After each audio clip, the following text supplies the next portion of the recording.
இந்த காலகட்டத்துல இந்த தனியார் வானிலை ஆய்வாளர்கள் ரொம்ப நிறைய பேர் வந்திருக்காங்க. அதுக்கு என்ன காரணம் நீங்க தெரிஞ்சுக்க சொல்லலாமா? இல்ல அதற்கான காரணம் தொடர்ச்சியா வானிலை குறித்து கவனித்துட்டு அது அது குறித்து அறிக்கைகள் கொடுக்கும்போது நமக்கு இருக்க இன்ட்ரெஸ்ட் இன்னும் அதிகமாயிடும். வெறுமனே நான் பார்த்துட்டு நான் அதை ட்ராக் பண்றேன் அப்படிங்கிறத விட, நான் ட்ராக் பண்றதை இன்னொருத்தருக்கு நான் என்னோட சோசியல் மீடியால போடும்போது அது சாதாரண மக்களுக்கும், விவசாயிகளுக்கும், மீனவர்களுக்கும், அரசு துறை சார்ந்த அதிகாரிகளுக்கும் பயனுள்ளதா இருக்கு அப்படிங்கிறப்போ இதற்கான தேவை அதிகமாகுது. இதை தொடர்ந்து செய்யக்கூடியவர்களும் அதிகரிச்சுட்டு இருக்காங்க அப்படின்னு தான் பார்க்கலாம். நம்ம அறிக்கை என்பது ஒரு அனுமானம் தான். இது 100% இது நடக்கும் அப்படிங்கிற ஒரு இதுல நம்ம கொடுக்க முடியாது. அதே சமயத்தில் நமக்கு இந்த நிகழ்வுனால என்னென்ன வாய்ப்புகள் இருக்கு, அதுல ஹையஸ்ட் பாசிபிலிட்டி என்ன இருக்கு, அந்த பாசிபிலிட்டி நடந்தா என்ன மாதிரியான தேவைகள் ஏற்படும், என்ன மாதிரியான முன்னேற்பாடுகள் ஏற்படணும், என்ன மாதிரியான முன்னெச்சரிக்கை நடவடிக்கைகள் எடுக்கணும் அப்படிங்கிறதுக்காக தான் நம்ம கொடுக்குறோம். இந்த இடத்துல 100% அக்யூரேட் ஃபோர்காஸ்ட்ங்கிறது நம்மளோட எய்மா இருக்கும். நம்ம அதை நோக்கி தான் போறோம்.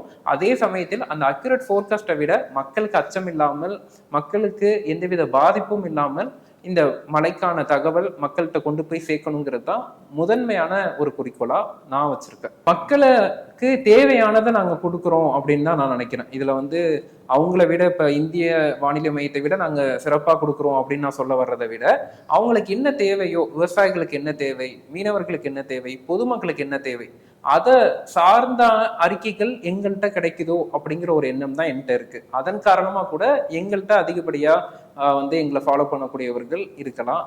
அங்க பார்த்தோம்னா அவங்க ஒரு அதிகாரப்பூர்வமான அறிக்கையை தான் கொடுப்பாங்க. அதாவது இந்தந்த மாவட்டங்கள்ல மழை வாய்ப்பு என்பதுதான் கொடுப்பாங்களே தவிர அதோட இம்பாக்ட் என்ன இருக்கு, அதை சார்ந்து விவசாயிகளும் பொதுமக்களும் என்ன செய்யணும் அப்படிங்கிறது குறித்து அவர்கள் அதை கொண்டு போகும்போது இன்னமுமே இந்திய வானிலை மையத்திற்கும் வரவேற்பு அதிகரிப்பதற்கான வாய்ப்புகளும் சாத்தியக்கூறுகளும் இருக்கு.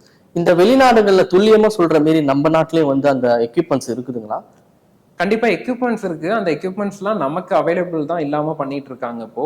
அதை தாண்டி நம்ம பார்த்தோம்னா வெப்பமண்டல நாடு, அதாவது டிராபிக்கல் கண்ட்ரி நம்ம. அது மட்டும் இல்லாமல் ஈக்வேட்டாருக்கு மிக அருகில இருக்கும். நம்ம அந்த நிலநடுக்கோட்டுக்கு அருகில் இருக்கும். அதோட நமக்கு அருகிலேயே ஒரு இலங்கை போன்ற ஒரு பெரும் தீவு இருக்கு. இதெல்லாம் பல காரணிகள் இருக்கு. அதன் காரணமா தான் நமக்கு அவ்வளவுக்கு கணினி சார்ந்த தரவுகளே துல்லியமா இருக்காது.